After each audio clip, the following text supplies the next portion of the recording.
Okay, இன்னைக்கு என் மனைவி செய்ய போற டிஷ் என்னன்னு பாத்தீங்கன்னா, உருதுல பகாரா கானுன்னுவாங்க, தமிழ்ல நெய் சோறுன்னு சொல்லுவாங்களா? நெய் சோறு. பயமா நீங்க ஸ்டார்ட் பண்ணலாம்? பயமாவா? ஸ்டார்ட் பண்ணுங்க பயமா. சரி, ஓகே. நம்ம இப்போ வந்து ஒரு கிளாஸ் ஃபர்ஸ்ட் வந்து 1/2 kg ரைஸ்ல செய்ய போறோம். அதுக்கு வந்து இது 1/2 kg ஆயிஷா? இல்ல, இன்னும் இருக்கு. இது டோட்டலா 1/2 kg. பட் நான் வந்து இந்த கிளாஸ்ல வந்து மெஷர்மெண்ட் எடுத்திருக்கேன். இது 1.5 கிளாஸ் இருக்கு. ஏன்னா இது எதுக்காகன்னு நான் ஃபைனலா சொல்றேன் உங்களுக்கு. ஒரு வாட்டி அலசிட்டு அப்புறமா ஊற வச்சிடணும். இது வந்து நம்ம நெக்ஸ்ட் வந்து நம்ம மசாலா ப்ரிப்பேர் பண்ற வரைக்கும் இது ஊறட்டும். சரிங்களா? நெக்ஸ்ட் வந்து ஒரு கடாய் எடுத்துக்கலாம். கடாய் நல்லா ஹீட் ஆனதுக்கு அப்புறமா நம்ம வந்து ஒரு 20 ml ஆயில் எடுத்துக்கலாம். எண்ணெய் கூடவே ஒரு 1/2 டேபிள் ஸ்பூன் நெய்யும் சேர்த்துக்கணும். நெக்ஸ்ட் ஸ்பைசஸ் எடுத்திருக்கேன். இது வந்து பெரும் சீரகம், நார்மல் சீரகம் இல்ல. ஒரு பட்டை, 2 ஏலக்காய், 5 லவங்கம், ஒரு பெரிய ஏலக்காய், அன்னாச்சி பூ சின்னதா, இந்த பிளாக் கலர் ஏலக்காய் அதுவும் போட்டுக்கணும். சரி, இதெல்லாம் போட்டுக்கலாம். இது கூடவே ஒரு 200 கிராம்ஸ் ஆஃப் ஆனியன் எடுத்திருக்கேன், அது சேர்த்துக்கலாம். பேண்டன் லீஃப் அது சேர்த்துக்கலாம்.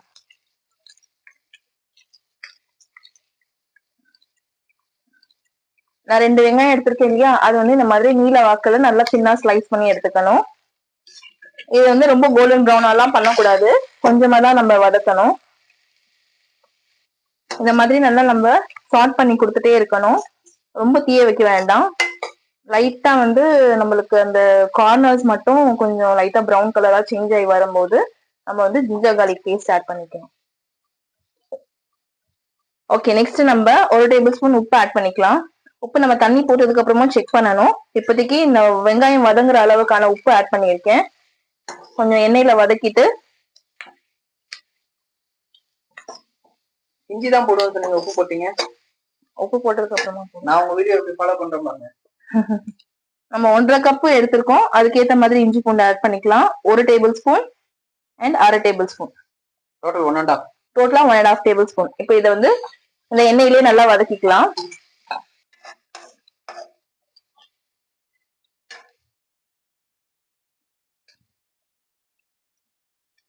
நெக்ஸ்ட் நம்ம 3 பச்சை மிளகாய் எடுத்திருக்கோம், நீல வாக்குல வெட்டி அதையும் நம்ம இதை ஆட் பண்ணிக்கணும். நீல வாக்குல வெட்டவே இல்லை, அந்த உள்ள செட் பண்ணிருக்கேன், தெரியுதா? நெக்ஸ்ட் வந்து நம்ம ஒரு கைப்பிடி புதினாவும் கொத்தமல்லியும் இது போட்டுக்கணும். புதினா கொத்தமல்லி, ஆமா, ரெண்டும் சேர்ந்து. இப்போ இது ரெண்டுத்தையும் சேர்த்து நல்லா வதக்கி எடுத்துக்கணும். போதும், ரொம்ப வதக்க வேண்டாம். ஒரு படி அரிசிக்கு 1.5 கப் தண்ணி, சரிங்களா? அதுக்கு நம்ம வந்து 1.5 கப் அரிசி எடுத்திருக்கோம். 1.5 கப் அரிசி எடுத்ததுனால நம்ம 2.25 கப் தண்ணி இதுல ஆட் பண்ணியிருக்கோம். நீங்க எந்த கிளாஸ்ல அரிசி எடுக்கிறீங்களோ அந்த கிளாஸ்ல உங்களோட தண்ணி அளவும் இருக்கணும். அதாவது மடங்கு எந்த கிளாஸ் எடுக்கிறோமோ அதை விட 1.5 மடங்கு தண்ணி, கரெக்டா? அதே கிளாஸ் இல்ல, அதே கிளாஸ் தான் எடுக்கும். ஒரு கிளாஸ் அரிசிக்கு 1.5 கிளாஸ் தண்ணி. அது கிளாஸா இருந்தாலும் சரி, இல்ல படியா இருந்தாலும் சரி, இல்ல பவுலா இருந்தாலும் சரி, நம்ம எந்த இதுல நம்ம அரிசி எடுக்கிறோமோ அதுல 1.5% தண்ணி வந்து எடுக்கணும் அதிகமா, சரிங்களா? 1.5 மடங்கு தண்ணி அதிகமா இருக்கணும், அதானே சொல்றீங்க? சரி, ஓகே. உப்பு ப்ராப்பரா இருக்கான்னு செக் பண்ணிக்கணும். நம்மளுக்கு இப்போ வந்து உப்பு கொஞ்சம் துவர்ப்பாக தான் இருக்கு, உப்பு கொஞ்சம் எக்ஸ்ட்ரா தான் இருக்கணும். இந்த டைம்ல இது வந்து லிட் போட்டுட்டு கொதிக்க வச்சிடலாம். சரி, தண்ணி நல்லா கொதிச்சு வந்துடுச்சு, அந்த புகை வருது தெரியுதா? இப்ப நம்ம ஓபன் பண்ணி பாத்துக்கலாம்.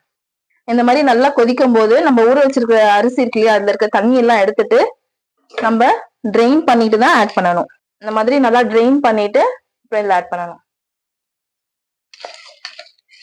இந்த சாப்பாடு டேஸ்டா இருக்கும். ஏன் சொல்லுங்க விஷயம்? அதே மாதிரி எனக்கு இந்த சாப்பாடு தான் பிடிக்கும். பிரியாணியோட எனக்கு தான் பிடிக்கும். உங்க அப்பாவுக்கு தான் பிடிக்கும். உங்க அப்பாவுக்கு இதுதான் பிடிக்கும். சரி, ஓகே. நம்ம வந்து அந்த தண்ணி எல்லாம் ட்ரெயின் பண்ணிட்டு வெறும் அரிசி மட்டும் தான் இதுல ஆட் பண்ணணும். ஆட் பண்ணிட்டு இந்த மாதிரி மிக்ஸ் பண்ணி கொடுத்துடணும். இல்லைன்னா என்ன ஆகும், எல்லாம் அந்த வெங்காயம் இதெல்லாம் ஒரே சைட்ல வந்துடும். அதனால இது கொஞ்சம் மிக்ஸ் பண்ணி கொடுத்துட்டு இது ஓப்பன்லயே வந்து கொஞ்சம் குக் ஆக விடணும். இந்த மாதிரி தண்ணி சுண்டிட்டு அரிசி எல்லாம் மேல வந்திருக்கா, இந்த டைம்ல நம்ம என்ன பண்ணணும், நான் ஒரு பாதி வெங்காயம் இந்த மாதிரி கட் பண்ணி ரவுண்ட் ரவுண்டா கட் பண்ணியும் ஒரு தக்காளி ஃபுல்லா அதை கட் பண்ணி வச்சிருக்கேன். இது வந்து இங்க மேல அரேஞ்ச் பண்ணிடணும்.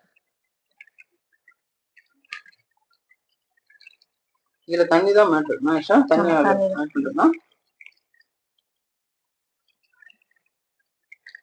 இதே தமிழ்ல கத்துக்கிட்டா நல்லா இருக்கு. வெங்காயமும் வச்சிடுறேன். வெங்காயம் உங்களுக்கு பிடிக்காது, அந்த ஃபிளேவர் பிடிக்காதுன்னா நீங்க அந்த பார்ட் ஸ்கிப் பண்ணிட்டு வெறும் தக்காளி மட்டும் வச்சிடலாம். இல்ல வெங்காயம் நல்லா இருக்கும். ஐஷா சுடு பாத்திரத்துல கையை விடுற அளவுக்கு என் மனைவி டேலண்ட், அவ்வளவு எக்ஸ்பீரியன்ஸ் ஆயிட்டாங்க. இப்படி அரேஞ்ச் பண்ணிட்டு நெக்ஸ்ட் நம்ம பண்ணிட்டு க்ளோஸ் பண்ணிடணும். போட்டோ எடுத்துக்கோங்க. அவ்வளவுதாங்க. இல்ல நான் வீடியோ வந்து எடுத்துக்கிறேன். கொஞ்சம் ஹைல வச்சுட்டு இது இப்போ வந்து நம்ம மூடி போட்டுட்டு டைம் நோட் பண்ணிக்கணும். சரிங்களா? டைம் எவ்வளவு நேரம்? ஒரு 20 நிமிஷம். இப்போ வந்து நம்ம ஃப்ளேம் வந்து லோல வச்சுப்போம். வச்சுட்டு இது மேல வெயிட் வைக்க முடிஞ்சதுன்னா இன்னும் நல்லது. இதுக்கு மேல வெயிட் வச்சுட்டு கரெக்டா ஒரு 20 மினிட்ஸ் கழிச்சுட்டு நம்ம ஓபன் பண்ணி பாத்துக்கலாம். சரி, ஓகே. இப்போ 20 மினிட்ஸ் ஆயிடுச்சு. நம்ம வந்து இப்போ வெயிட் நகர்த்திட்டு ஓபன் பண்ணி பாத்துக்கலாம். இது அரிசி வந்துச்சு எப்படி ஆஷா தெரியும்? அரிசி இப்படி நிக்கும். அரிசி வந்து இந்த மாதிரி நிக்கும் போது நம்ம அது தெரிஞ்சுக்கலாம் அரிசி மோஸ்ட்லி வந்துடுச்சுன்ட்டு. இப்ப என்ன பண்ணணும்னா கீழ இருந்து இப்படி ஒரு கிளறி விடணும். பண்ணிட்டா? இல்ல நாளைக்கு பண்ணுங்க. ரொம்ப வந்துடுச்சோ? கரெக்டா இருக்கு. இது சப்போஸ் அரிசி அதிகமா இருந்தா எப்படி ஆஷா? புரியல. இப்போ பெரிய ஆண்டால சமைக்கிறாங்க, 100 பேர் சமைக்கிறாங்க, அது 20 நிமிஷம் தானா? ஆமா, 20 மினிட்ஸ் தான். 15 இருந்து 20 மினிட்ஸ் தான். Okay, rice ready. அவ்வளவுதான். இப்போ சர்வ் பண்ணிட்டு சாப்பிட்டு பார்த்துட்டு எப்படி இருந்ததுன்னு சொல்லுங்க. மறக்காம சப்ஸ்கிரைப் பண்ணுங்க. Until then, tata, bye bye from Aisha and Rizwan.